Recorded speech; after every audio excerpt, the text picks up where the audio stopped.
নবীজি সাল্লাল্লাহু আলাইহি সাল্লাম বলছেন, তোমরা মুসলমান ভাই ভাই একজন আরেকজনের উপর জুলুম করবে না, অথবা একজন আরেকজন ভাইকে কোনো জালেমের হাতে ছেড়ে দিবে না। জালেম যদি আয়নায় ঘরে তোমার কোনো ভাইকে বন্দি করে রাখে, তোমার যদি সেখানে সামর্থ্য থাকে, সেখানে তাকে ছেড়ে দেওয়া যাবে না, ওই আয়নাঘর থেকে তাকে উদ্ধারের ব্যবস্থা করতে হবে। আল্লাহ সুবহানাহু ওয়া তাআলা তোমাদেরকে ভাই ভাই করে দিয়েছেন, একে অপরের কল্যাণে এগিয়ে আসতে হবে, একে অন্যের জন্য কল্যাণ কামনা করতে হবে, একে অন্যের বিরুদ্ধে কখনো ষড়যন্ত্র করবে না। রাসূলুল্লাহ বলছেন, সহিহ বুখারীর হাদিস নাম্বার 2442, আন আব্দুল্লাহ ইবনে উমর রাদিয়াল্লাহু তাআলা আনহু قال قال رسول الله صلى الله عليه وسلم আল মুসলিমু আখুল মুসলিম, তোমরা মুসলমান ভাই ভাই, লা ইয়াজলিমুহু, তোমরা একে অপরের উপর জুলুম করবে না, ওয়ালা ইউসলিমুহু, তোমরা কোনো জালেমের হাতে তোমার কোনো ভাইকে ছেড়ে দিবে না, অর্থাৎ তার নিরাপত্তার ব্যবস্থা করবে। লা ইয়াজলিমুহু, তুমি তার উপর জুলুম করবে না, ওয়ালা ইউসলিমুহু, তার জন্য শান্তির বার্তা নিয়ে তুমি সব সময় কল্যাণ কামনা করবে। সে আওয়ামী লীগ হতে পারে, সে বিএনপি হতে পারে, সে জাসদ হতে পারে, সে বাম অথবা ডান হতে পারে, সে একজন মানুষ হিসাবে কখনো তার অকল্যাণ কামনা করা যাবে না, তার উপর জুলুম করা যাবে না, অত্যাচার করা যাবে না, তার সম্পদ লুণ্ঠন করা যাবে না, কোনো ধরনের ষড়যন্ত্র করা যাবে না। নবীজি সাল্লাল্লাহু আলাইহি সাল্লাম বলছে, তোমরা মুসলমান ভাই ভাই, লা ইয়াজলিমুহু, তোমরা একে অন্যের উপর জুলুম করবে না, ওয়ালা ইউসলিমুহু, এবং কোনো জালেমের হাতে তোমার কোনো ভাইকে তুমি ছেড়ে দিতে পারো না।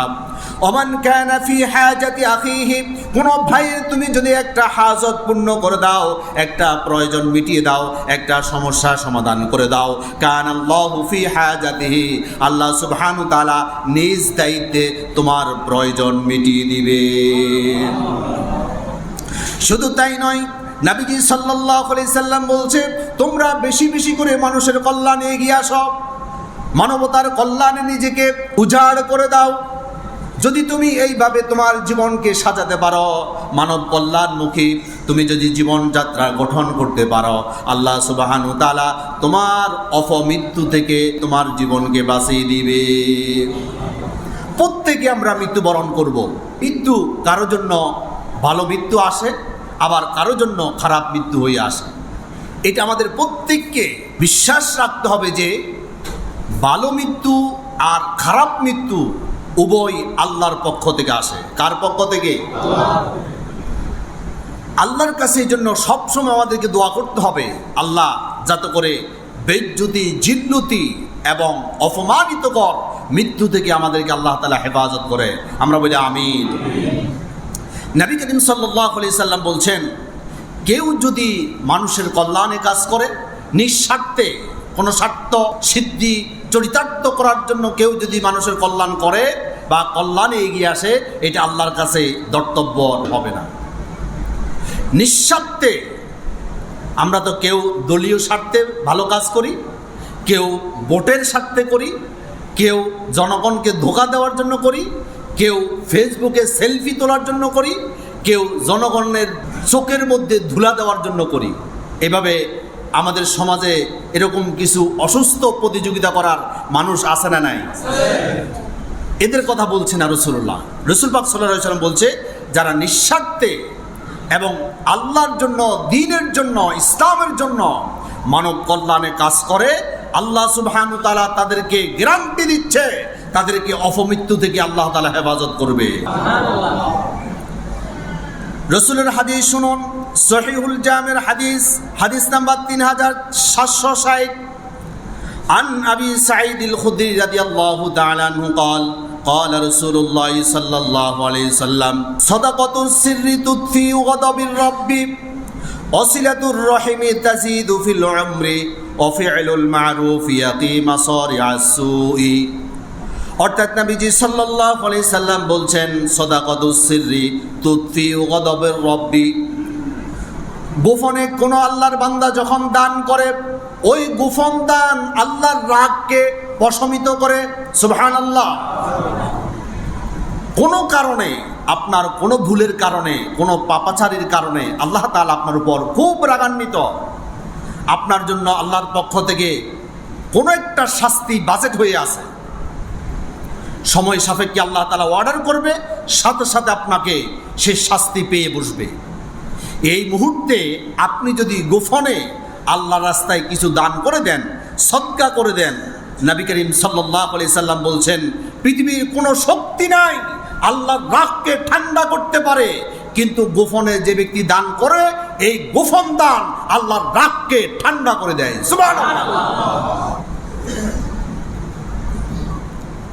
নবীজি সাল্লাল্লাহু আলাইহি সাল্লাম বলছেন সাদাকাতুস সিররি তুতফিউ গাদাবির রাব্বি, গোপনে কেউ যখন দান করে, আল্লাহ যদি কখনো আল্লাহ না করুক তার উপর কোনো ধরনের নারাজ থাকে, কোনো ধরনের আল্লাহর অসন্তুষ্টি থাকে, আল্লাহ সুবহানাহু তাআলা ওই দানের কারণে অসন্তুষ্টতা ভুলে যায় আর ওই বান্দার উপর সন্তুষ্ট হয়ে যায়।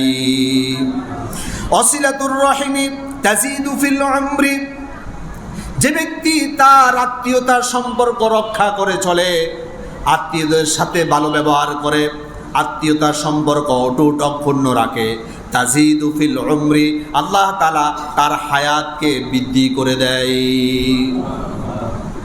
আমরা বেশি দিন বাঁচার জন্য অনেক চিকিৎসা নিই, অনেক ধরনের ডাক্তারি পরামর্শ নিই।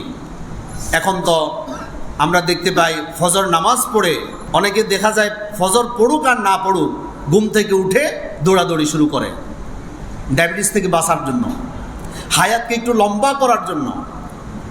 এগুলো সুস্থতার জন্য আপনি করতেই পারেন, তবে হায়াত লম্বা হওয়ার ফর্মুলাই একটা, যে ব্যক্তি চায় তার হায়াত লম্বা হোক, রাসূলুল্লাহ সাল্লাল্লাহু আলাইহি সাল্লাম বলছে ওয়াসিলাতুর রাহিমি, সে যাতে করে তার রাহিমকে ঠিক রাখে, তার আত্মীয়তা বন্ধনকে ঠিক রাখে, আত্মীয়দের সাথে ভালো আচরণ করে, আত্মীয়তার সম্পর্ক অটুট অক্ষুণ্ণ রাখে, তাদের সাথে যাতে খারাপ আচরণ না করে এবং তাদের সাথে একটা সুদৃঢ় সুসম্পর্ক যাতে করে সে বহমান রাখে, তাহলে তাজিদু ফিল উমরি, আল্লাহ সুবহানাহু ওয়া তাআলা তার হায়াতকে লম্বা করে দিবেন। সুবহানাল্লাহ। এরপর রাসূলুল্লাহ বলছেন ওয়াফিউল মারুফি ইয়াকি মাসারিআস সুই, কেউ যদি মানব কল্যাণে নিজেকে নিয়োজিত রাখে, সব সময় মানুষের কল্যাণ কামনা করে, সব সময় মানুষের কল্যাণ করার জন্য চেষ্টা করে, নিজে পারুক বা নাই পারুক অন্যের মাধ্যমে হলেও মানুষকে সহিংসতা থেকে, নৈরাজ্য থেকে, বাংসুর থেকে, মানুষের উপর জুলুম করা থেকে মানুষকে নিবৃত রাখার চেষ্টা করে, মানুষের কল্যাণ কামনা করে, মানুষের উপকার করে, মানুষের ক্ষতি করার চিন্তা করে না। এইভাবে যার জীবনটা সুন্দরভাবে সাজিয়ে সে তার জীবন পার করতে পারবে, সর্বশেষ যখন মৃত্যু চলে আসবে আল্লাহ সুবহানাহু তাআলা অপমৃত্যু থেকে, লাঞ্ছনাদায়ক মৃত্যু থেকে, যন্ত্রণাদায়ক মৃত্যু থেকে, অপমানিতকর মৃত্যু থেকে আল্লাহ তাআলা তাকে বাঁচিয়ে দিবে। আমাদের দেশে একটা কথা আছে, শেষ ভালো যা, কি সবকে আমি বলবো, আপনারা কিছু বলবেন না? শেষ ভালো যা, সব ভালো তা। শেষটাই হচ্ছে মৃত্যু। যার মৃত্যু সম্মানিত মৃত্যু হয়, যার মৃত্যু শাহাদাতের মৃত্যু হয়, সে হচ্ছে সবচাইতে সফল।